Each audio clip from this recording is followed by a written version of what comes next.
Wild animals. The park's full of them, but we've never seen them at their wildest. To do that, we need to see them at night. Out in the wild, it's after dark that most of Africa's big hunters get down to work.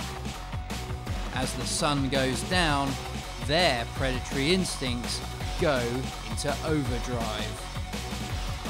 Well, tonight at the park, head of Big Cats Rich Barnes is going to try and show us exactly what happens to some of his most ferocious animals, a pride of lions. Daytime in the park, pretty standard, you know where everything is, you can see everything pretty well, and certainly the big cats, they spend a lot of time during the day in the sun sleeping, and then when we finish, that's when they really come alive and start actually acting as, you know, as they probably should do. And it's a lot of sort of behaviour and that the public never see, that we never see as well, and certainly when it's dark, the cats come out to play. So let's meet the ferocious pride of lions that we're going to film after dark. Hello. Hello. You're right, Taz. You're right, sweetie. You're right. Here's a good girl. You're not a real lion, are you, silly? Hey? Are you sure these are proper lions, Rich? Here with us at the moment, we've got Safi, and this is the rest of Safi's family, just kind of around her here. Safi's always quite nice-natured. She's always been pretty good towards us. She was hand-raised here at the park, so she's very friendly with keepers.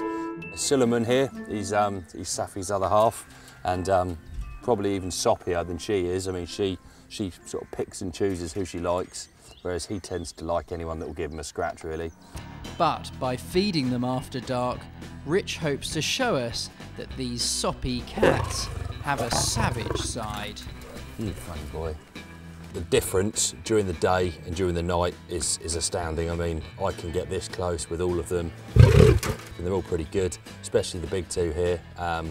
But you know, it doesn't matter how you are during the day. Completely at night time, it completely changes.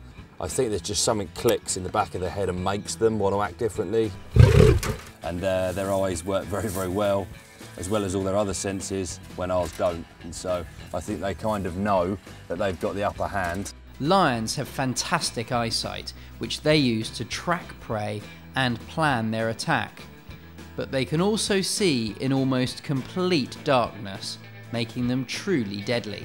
The minute the sun goes down, that's when they start getting their predatory instincts going on. The eyes change, the whole demeanour of the animal changes.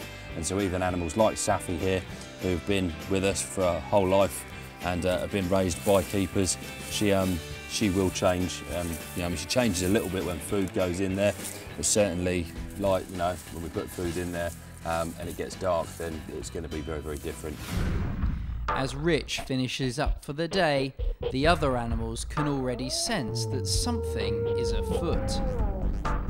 They won't be alone in the park tonight, and as the lions can see in the dark, they will have the advantage. We're going to have to stick to health and safety rules, and we have to make sure we do everything, including double checking all locks and doors and all that side of stuff. And just because we're in the zoo at night, I hope nothing's going to go wrong, but you know, it's new for everyone. All we can hope for is that that doesn't happen and they don't get too excited and they don't want to take something a little bit juicier than the dead meat that we put in there for them. You funny boy.